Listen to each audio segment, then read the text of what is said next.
Buen día, tarde o noche, gente, les habla Antonio Adorno y les doy la bienvenida a una edición especial de la Bitácora Geek. Específicamente se trata de la Bitácora Express, sección que envolverá videos más cortos y al grano, ya sea para conmemorar fechas importantes o simplemente para mantener al canal vivo y sin largos periodos de inactividad mientras preparamos los videos principales. Y el día de hoy presentamos este video para celebrar el Día Internacional del Libro. Sí, sé, fue el domingo pasado y sí, nos atrasamos de nuevo.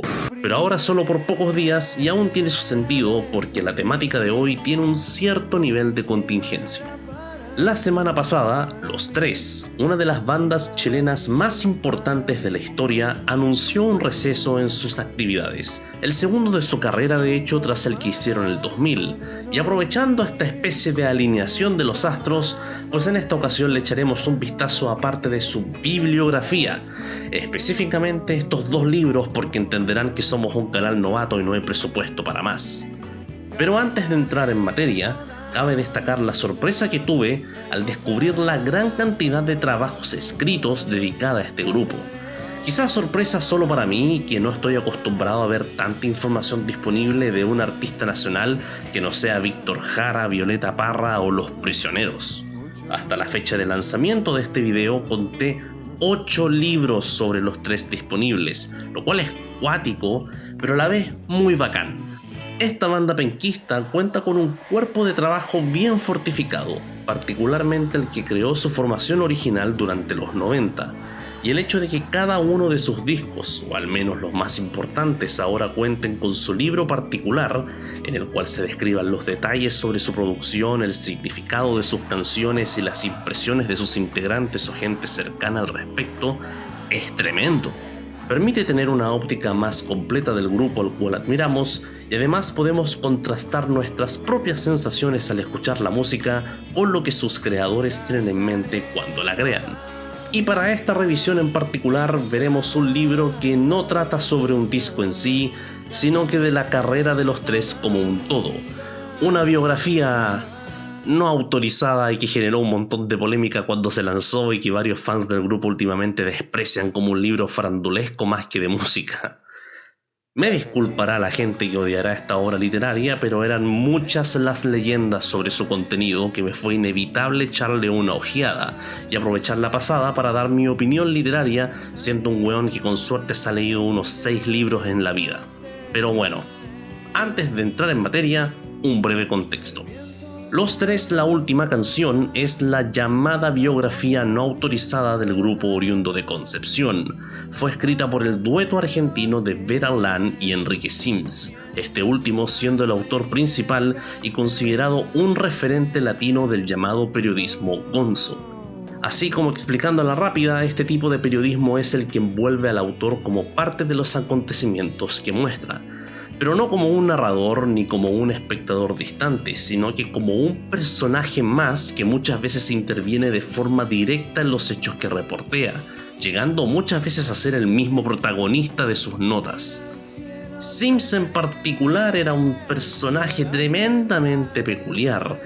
Decir que era un vividor de la vida de sexo, drogas y rock and roll al extremo es quedarse corto en su definición, y además no estoy muy interiorizado en la escena under argentina para terminar de definir su importancia.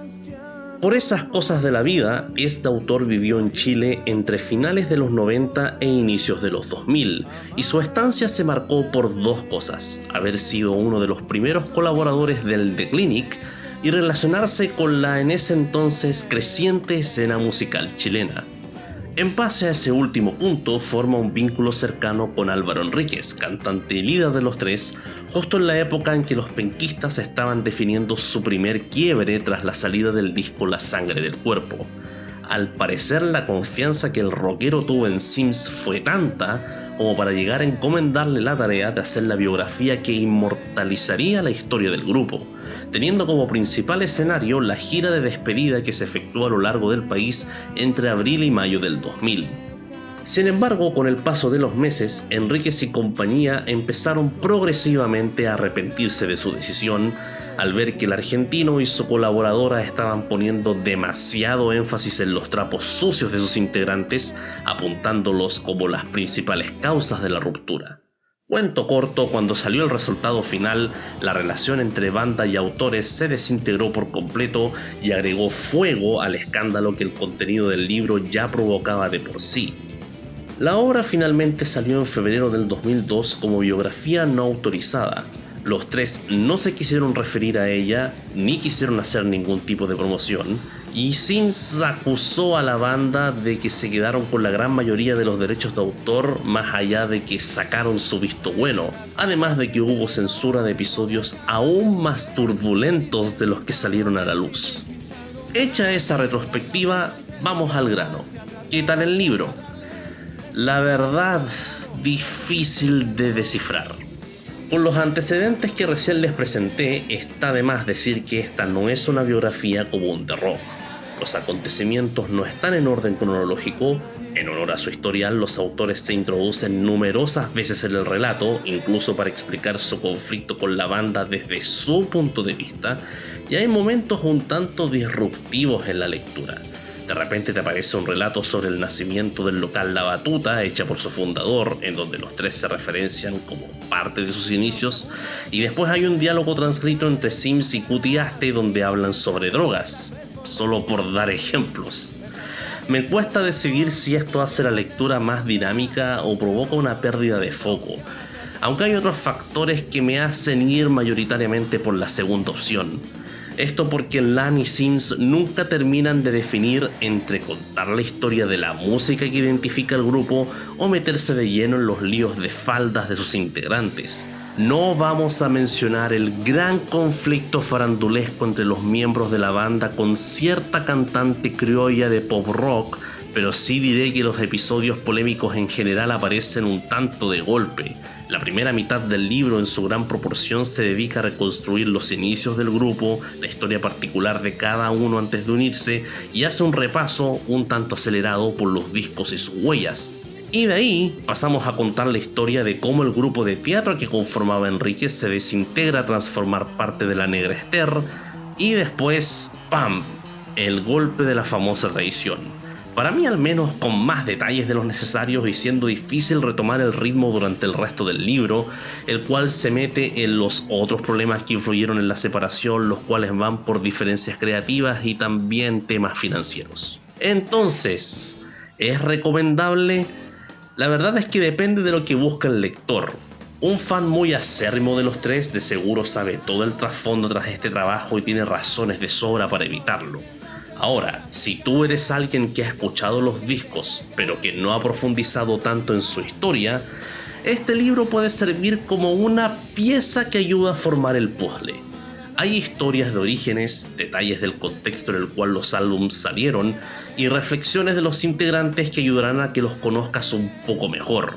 Además, también puede ser un buen primer paso para adentrarse en esto del periodismo gonzo, aunque tiene ejemplos mucho más brígidos en su ejecución en comparación a esto. Aunque de por sí trata de pasar toda la lata de Crónica Rosa como anecdótica, a menos que de verdad te encante el morbo.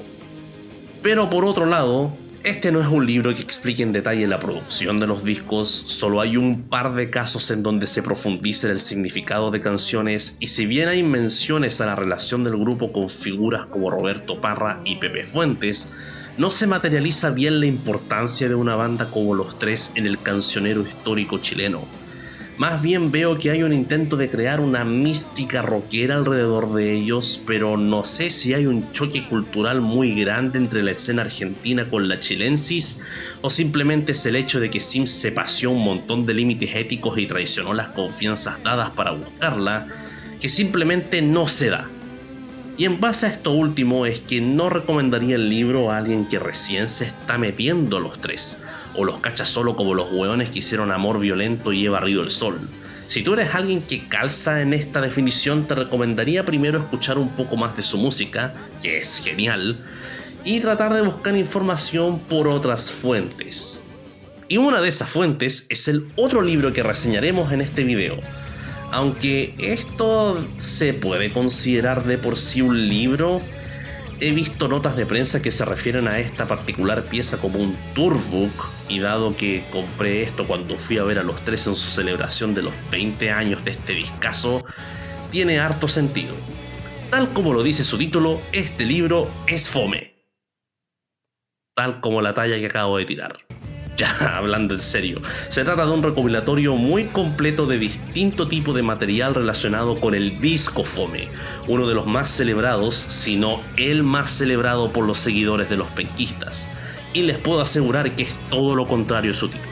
Contiene fotos de su realización en Woodstock, de la grabación de sus videos promocionales, notas de prensa de la época que anticipaban su estreno y que reseñaban su concierto de lanzamiento, e incluso muestra la manera en la cual los singles de promoción eran presentados a las radios y a las revistas, con la canción Bolsa de Mareo siendo enviada en una literal bolsa de mareo que en esa época estaba disponible cuando se viajaba en avión. El que podríamos considerar como autor de este lindo compilatorio es el periodista David Ponce, quien acompaña estos documentos con textos muy elocuentes y precisos que explican a fondo el contexto que envolvía al grupo a la hora de grabar y publicar este trabajo y el impacto a fuego lento que cocinó con el paso de los años en la escena nacional. Da alcances más profundos sobre la composición de los temas y corona todo con una entrevista hecha al productor del disco, Joe Blaney, en donde cuenta cómo conoció al grupo, la forma en que se dio su colaboración y ofrece detalles más técnicos sobre las grabaciones que de seguro son un tremendo manjar para los melómanos más acérrimos. Este sí que es un libro, o recopilatorio, o tourbook, o lo que sea, súper recomendable a todo público. Los más fanáticos tienen una pieza de memorabilia trascendental para coleccionistas. Los que solo tienen una idea del disco se pueden ver fácilmente incentivados a escucharlo con mayor atención, e inclusive diría que es ideal para la gente que no tiene hábito lector, como yo. Algunas veces la mejor forma de incentivar la lectura es por medio de piezas más dinámicas, en donde el texto se pueda complementar con una buena estética, lindas imágenes y sobre todo, un tema que nos llame mucho la atención. Este es uno de esos casos y definitivamente si tienes la oportunidad de obtenerlo, aprovéchala. Y bueno, dado que esta es una edición express, voy a cerrarla con una reflexión en base a lo último que dije. En estas últimas semanas en las cuales junto a mi equipo he comenzado esta particular aventura llamada Bitácora Kitsch, es inevitable a veces sentir cierta sensación de inseguridad al no presentar ciertas credenciales para hablar sobre música. Y conectándolo con el día del libro, siento que esa inseguridad se replica a la hora de comenzar a leer en la mayoría de las personas. Mucha gente literata experta, a la cual quiero mucho y espero que no se ofendan con esto, a veces sin querer juzga el fondo cultural de alguien en base a si leyó a García Márquez, a Dostoyevsky, a Virginia Woolf o al autor o autora que sea. Y en los jóvenes que se están metiendo en el ambiente cultural, siento que eso les provoca una cierta especie de presión.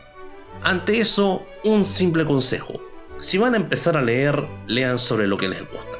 En mi caso personal, me he podido reconectar con un hábito lector que tenía olvidado hace caleta de tiempo. Y ha sido por medio de libros sobre música como los que reseñamos en este video. Tampoco necesariamente libros técnicos, sino libros que cuenten historias, que profundizan en discos que me gustan o que me permiten conocer más sobre artistas que aprecio. Y como este es un canal que se refiere mayoritariamente a música, les incentivo a que sigan el mismo camino. La idea es que leer sea un placer o una distracción, no una lata o un sufrimiento. Así que en cuanto tengan tiempo y presupuesto, busquen libros sobre su artista o banda favorita y comiencen desde ahí. Yo empecé con mi banda chilena favorita y ha sido un placer mostrarles las sensaciones que me provocaron estos libros en este corto video.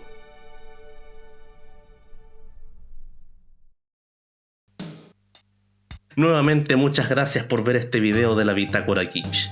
De verdad ayudaría mucho si pudiesen darle like, comentar y por sobre todas las cosas suscribirse al canal. También se agradece que lo puedan compartir en sus redes sociales y que también sigan el Instagram y Facebook del canal, donde también estamos comenzando a subir contenido. Estén atentos porque se vienen varias cosas por acá. Les habló Antonio Adorno, un gustazo y nos vemos pronto.